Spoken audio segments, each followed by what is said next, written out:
നവരാത്രി ദിവസത്തിലെ 9 ദിവസവും ആ അതിപരാശക്തിയുടെ 9 ഭാവങ്ങളെയാണ് നമ്മൾ പൂജിക്കുന്നതെന്ന്. ഓരോ ദിവസവും ഓരോ വ്യത്യസ്ത ഭാവത്തിൽ പൂജിക്കുകയും ആരാധിക്കുകയും സ്തുതിക്കുകയും വ്രതമെടുക്കുകയും ഒക്കെ ചെയ്യുന്നു. എന്നാൽ ഈ 9 ദിവസം നമ്മൾ ചെയ്യുന്ന ആ ചടങ്ങുണ്ടല്ലോ, അതെല്ലാം കൂടി ഒന്നിച്ച് ചെയ്യാനുള്ള ശ്രേഷ്ഠമായിട്ടുള്ളൊരു എളുപ്പ വഴിയുണ്ട്. എന്താണെന്നറിയോ? ആ ദേവിയുടെ ലളിതാ സഹസ്രനാമം, ആ പാരായണം.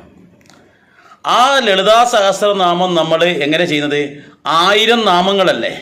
ഈ 1000 നാമങ്ങൾ എന്ന് പറഞ്ഞാൽ ഇവിടെ നവരാത്രി ദിവസം 9 ഭാവത്തിൽ നമ്മൾ പൂജിക്കുന്നതിന് പകരം 1000 ഭാവത്തിൽ ആ ദേവിയെ സ്തുതിക്കുന്നു എന്നുള്ളതാണ് യാഥാർത്ഥ്യം. അങ്ങനെ നമ്മൾ ചെയ്യുകയാണെങ്കിൽ നമുക്ക് ദുഃഖങ്ങളൊന്നും ഉണ്ടാവില്ല, ദാരിദ്ര്യം ഉണ്ടാവില്ല, രോഗം ഉണ്ടാവില്ല, കഷ്ടപ്പാടുണ്ടാവില്ല. സകല ദുരിതങ്ങളും ഇല്ലാതാക്കാൻ ഏറ്റവും ഉത്തമമാണ് ഈ ലളിതാ സഹസ്രനാമ പാരായണം.